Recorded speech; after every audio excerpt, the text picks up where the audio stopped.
In the first video, I explored the locations of Joseph Smith's treasure digs in his hometown of Manchester, New York. In this video, I will discuss Joseph Smith-inspired digs at various locations along the Susquehanna River, which runs through Harmony, Pennsylvania, and the southern New York counties of Chenango and Broome, specifically in the areas of South Bainbridge, Chenango County, where Smith was tried in 1826, Colesville, Broome County, home of early convert Joseph Knight Sr., and Windsor, also in Broome County, through which Smith passed many times.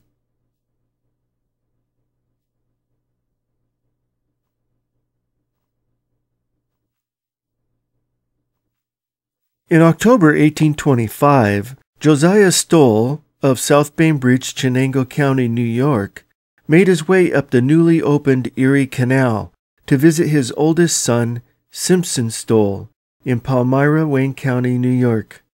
By this time, Joseph Smith Jr.'s activities in the Palmyra, Manchester area as a treasure seer were well known.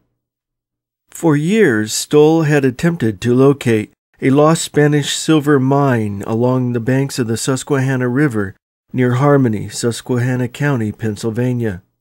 It was therefore a mutual interest in treasure seeking which drew Stoll to the Smiths' Manchester home. In fact, Lucy Smith said Stoll came to their home on account of having heard that he, Joseph Jr., possessed certain keys by which he could discern things invisible to the natural eye.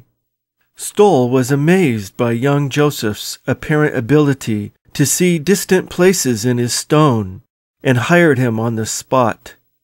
Both Joseph Sr. and Joseph Jr.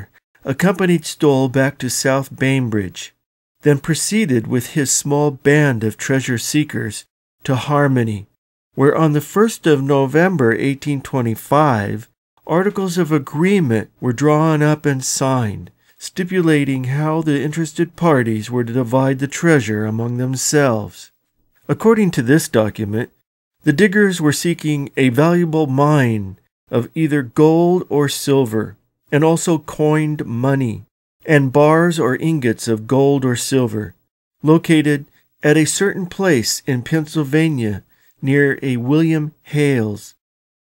Since William Hale, a resident of Colesville, New York, does not appear in either land records or tax rolls for Harmony, he was evidently renting or boarding in the area of the diggings. So, unfortunately, this clue does not help in locating the site of the Spanish mine.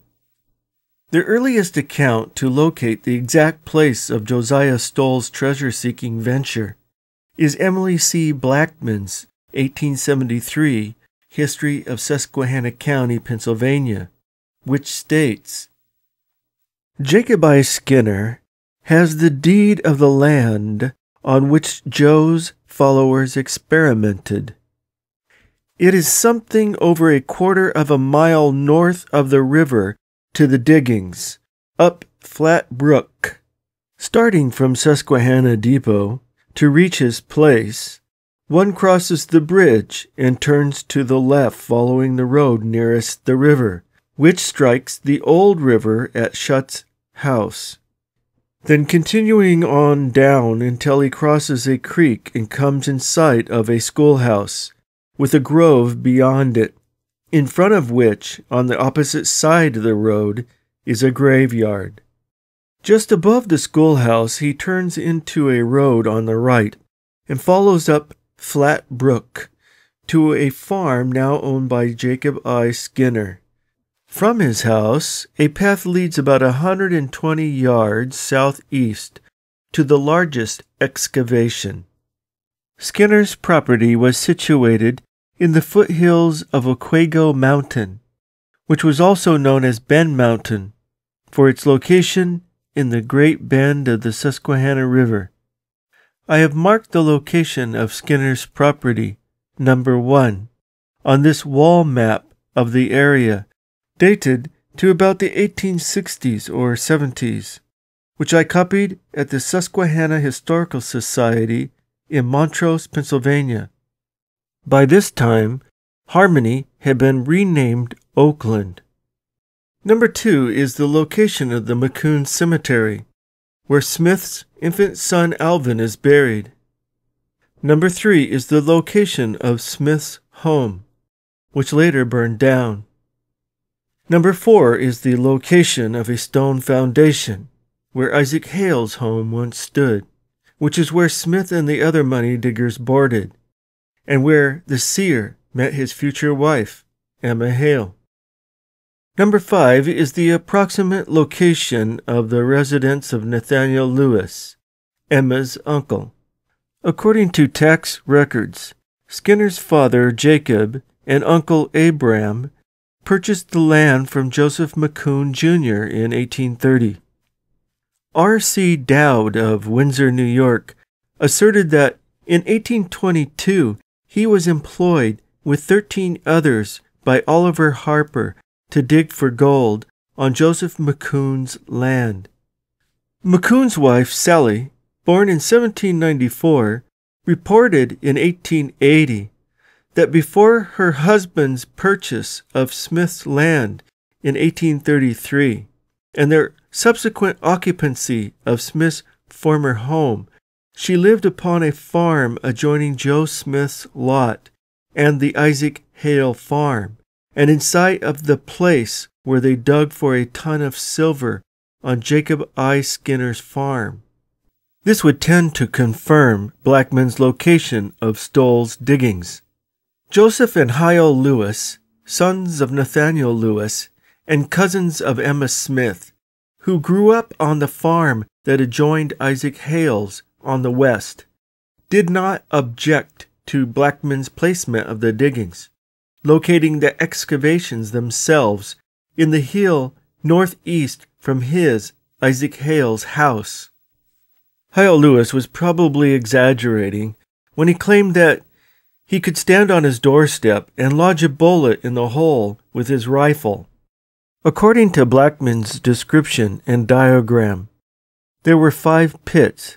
The largest, which included a drainage ditch, was 20 feet deep and 150 feet in circumference.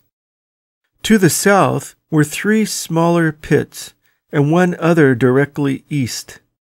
The number of pits, as Blackman explains, was due to the movement of the enchanted treasure and Smith's discovering its new location through his stone.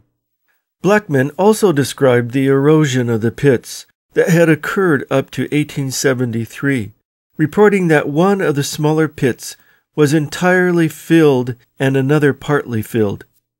In this photograph, taken by George E. Anderson in 1907, a man stands in what appears to be one of the smaller excavations, which Anderson labeled the Money Hole.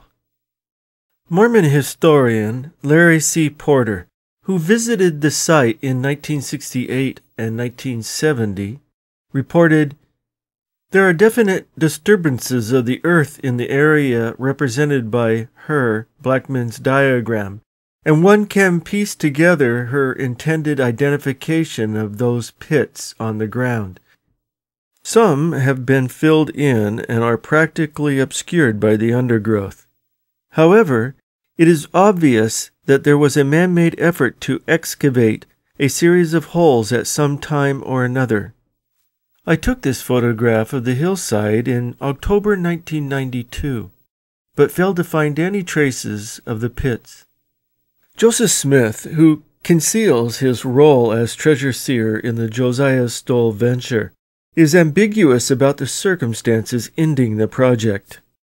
"After nearly a month without success in our undertaking," Smith recalled, "finally I prevailed with the old gentleman to cease digging after it," disingenuously adding, "Hence arose the very prevalent story of my having been a money digger."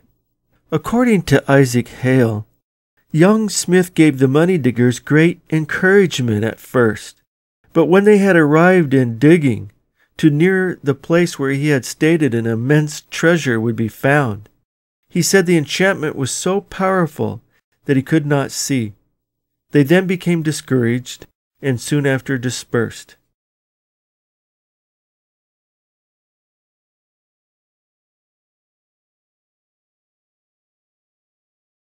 Although Smith's later accounts limited his treasure-seeking activities to his experience with Stoll in Pennsylvania, he apparently continued similar ventures in Chenango and Broome counties until his arrest and court hearing in March 1826. Peter Bridgman, a nephew of Josiah Stoll, who evidently believed Smith was conning his uncle, issued a warrant accusing Smith of being a disorderly person and an impostor. While the court findings remain a matter of controversy, conclusions of innocence or guilt are less important than the evidence of Smith's continued practice of treasure-seeing and the central role he played in those operations. Accordingly, residents of South Bainbridge, now Afton, Chenango County, New York, identify 4 possible locations in the area for Joseph Smith's treasure quests. This map is from Beach Nichols, Atlas of Chenango County, New York, 1875.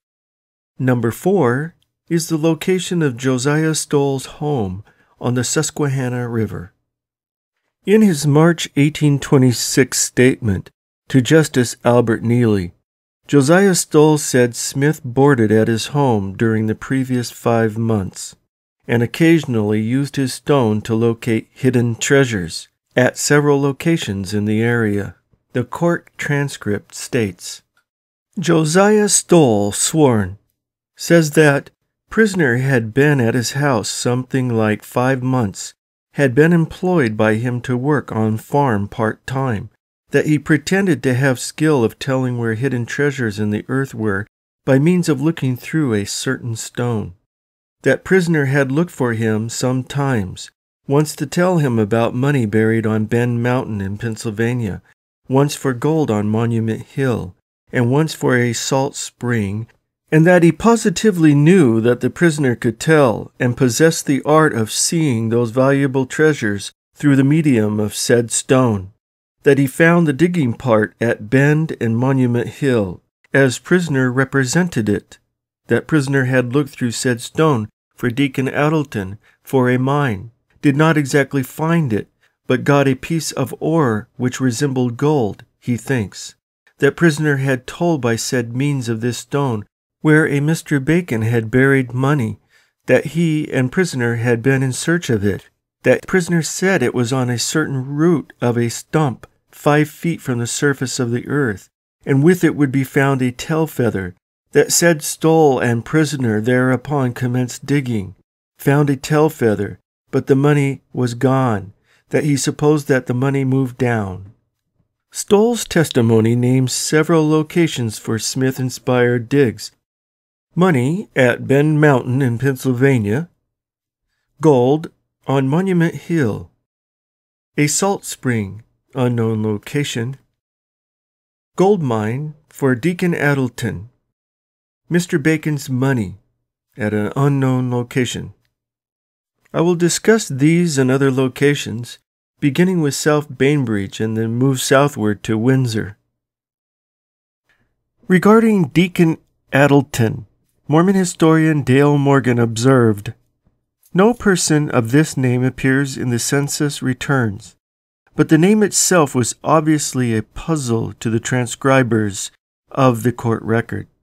Morgan then suggested Charles Atherton, listed in the 1820 census of South Bainbridge, as the person intended. According to Chenango County records, Atherton had deeded the land on South Bainbridge lots 60 and 63 in 1819 and 1824 respectively.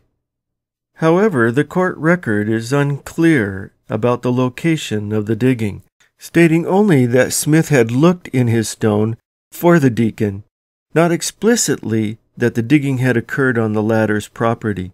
If the abbreviated record intended to locate the digging on the deacon's land, then a Smith-inspired dig may have occurred somewhere on one of Atherton's properties in South Bainbridge, marked number 2 on this map. William D. Purple claimed in 1877 to have seen holes on Josiah Stoll's farm, which he assumed were Smith-inspired.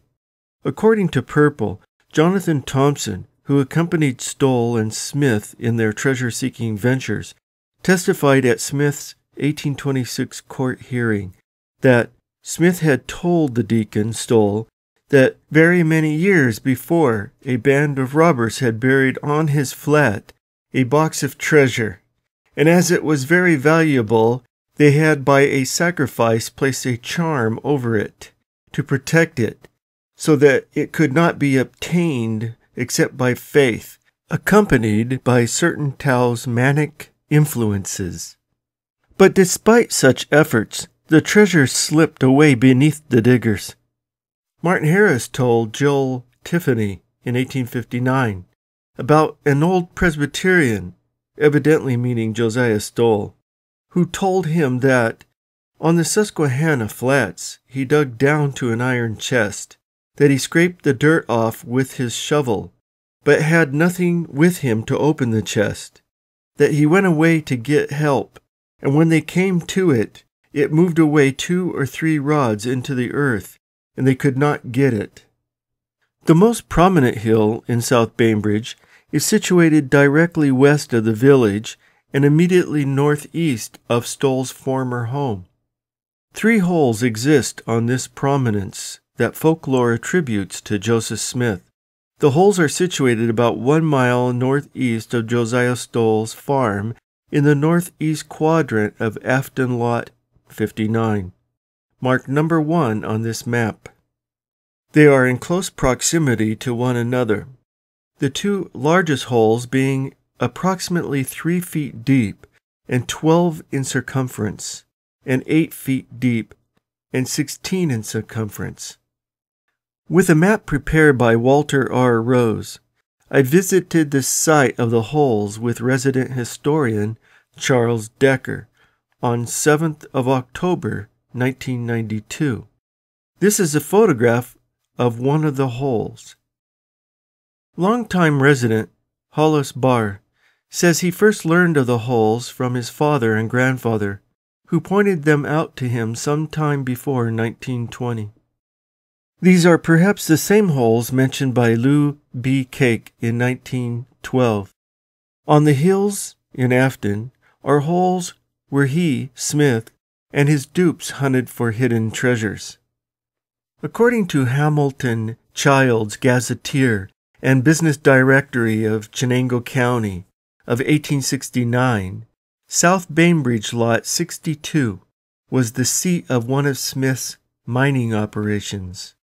In 1880, Smith Baker of Center Village, Broome County, told Frederick G. Mather that Smith saw in his stone an extensive and rich silver mine on the farm of Abraham Cornell at Bettsburg, and a hole was dug there in the depth of over 30 feet, but no silver was found except what was contributed by Josiah Stoll to provide for the expenses of the diggers.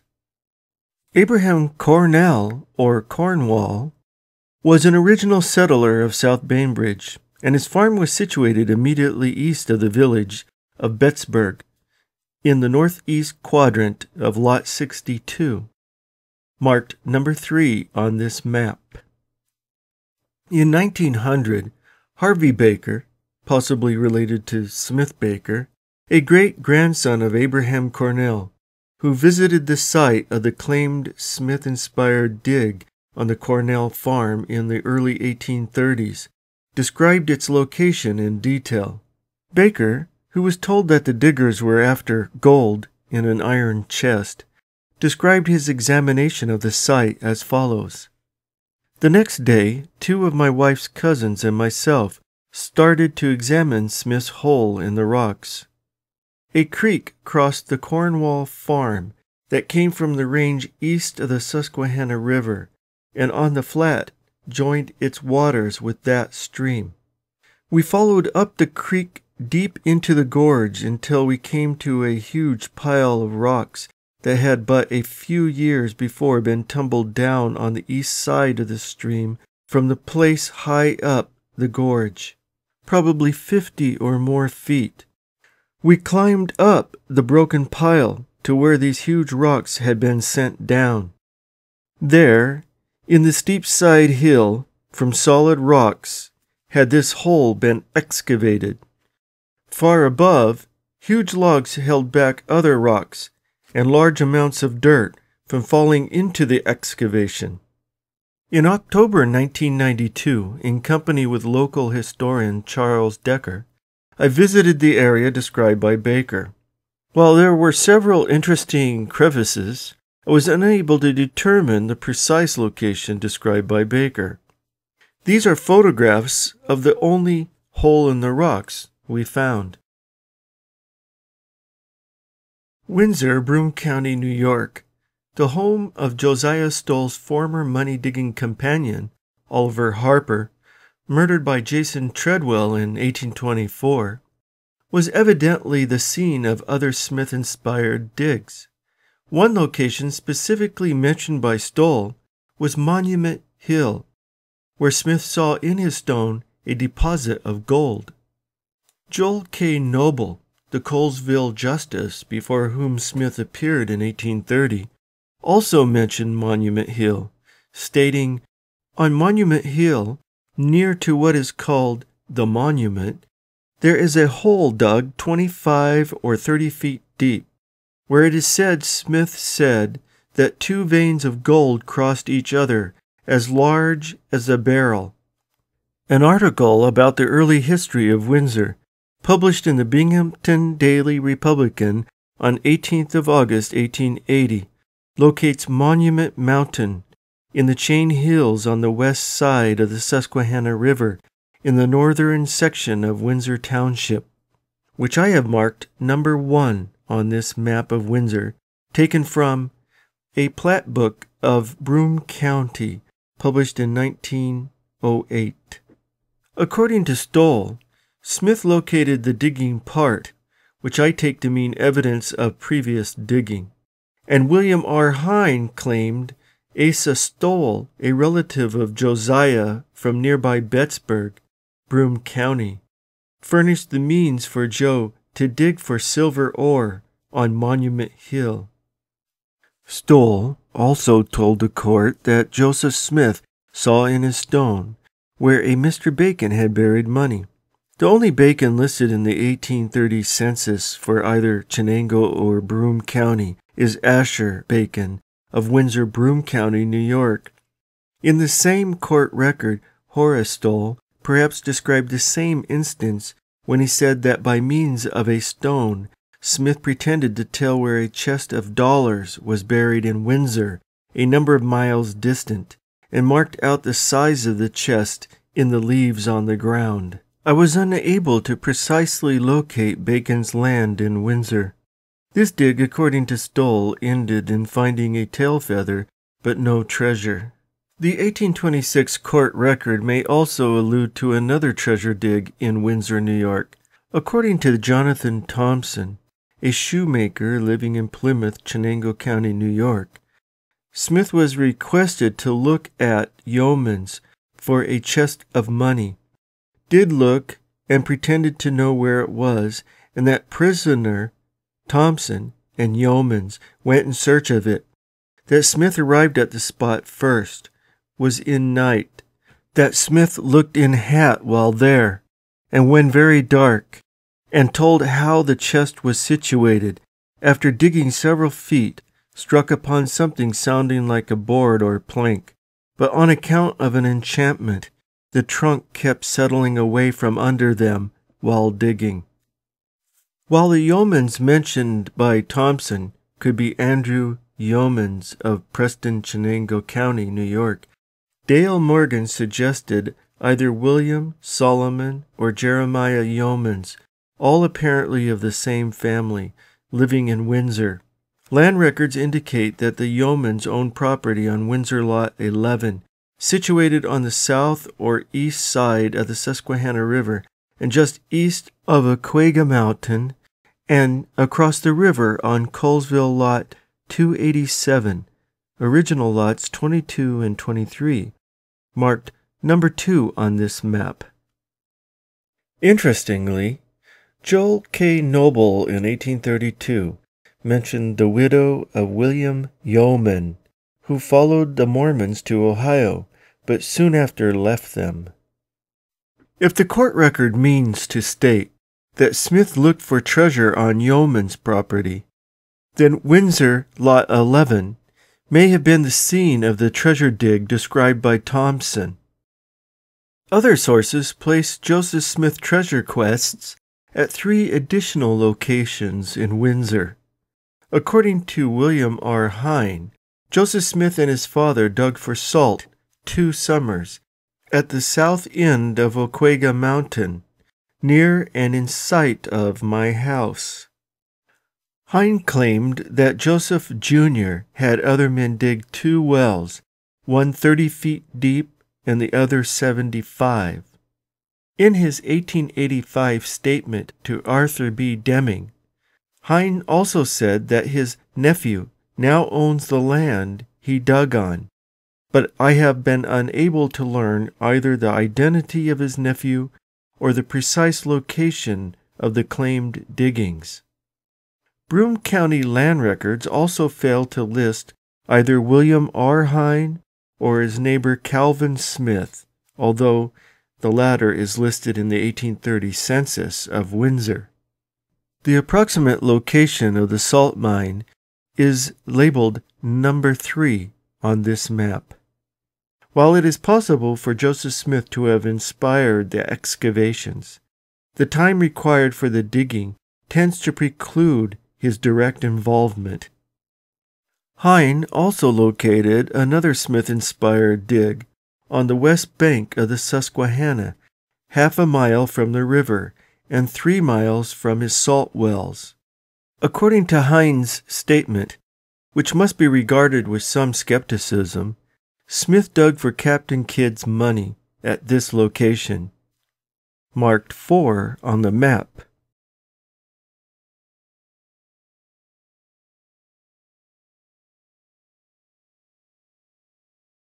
According to Joseph Knight, Joseph Smith returned to Colesville to work for him in late fall 1826, and left shortly after his marriage to Emma Hale on 18th January 1827.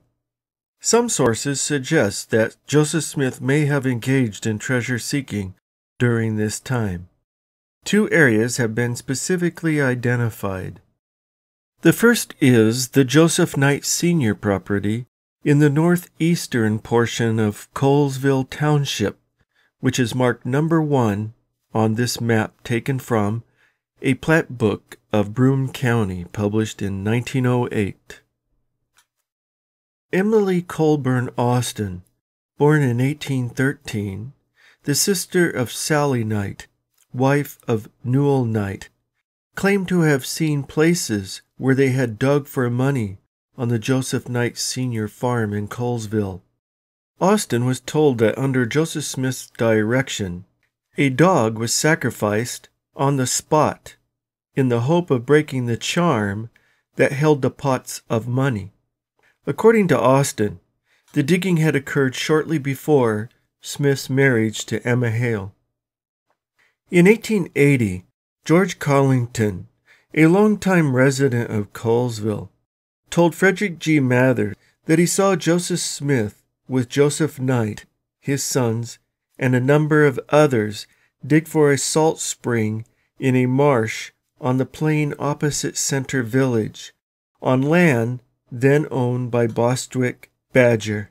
Collington, who subsequently became owner of the land, claimed the men dug a hole 30 feet deep under Joseph Jr.'s direction, but failed to discover any salt except what had been secretly deposited there by the young Collington as a prank. While Collington subsequently owned land on a number of lots in Colesville, his land on Lot 58 best fits his description. This has been marked number 2 on this map.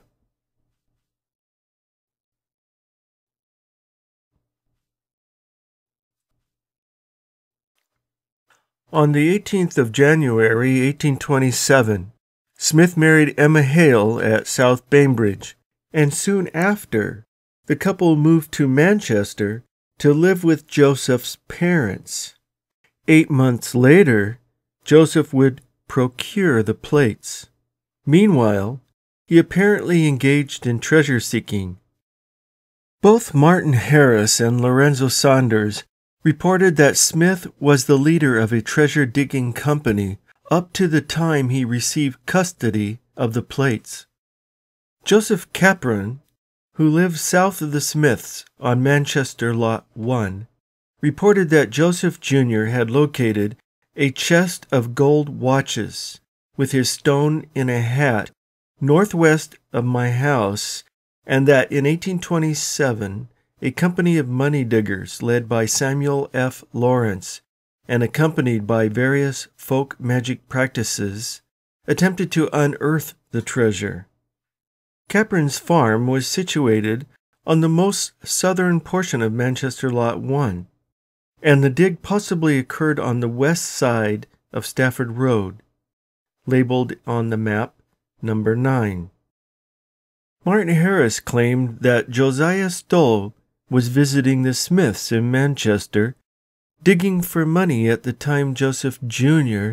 took the plates from the hill, and that Smith did not separate from the money diggers until after he had obtained the plates.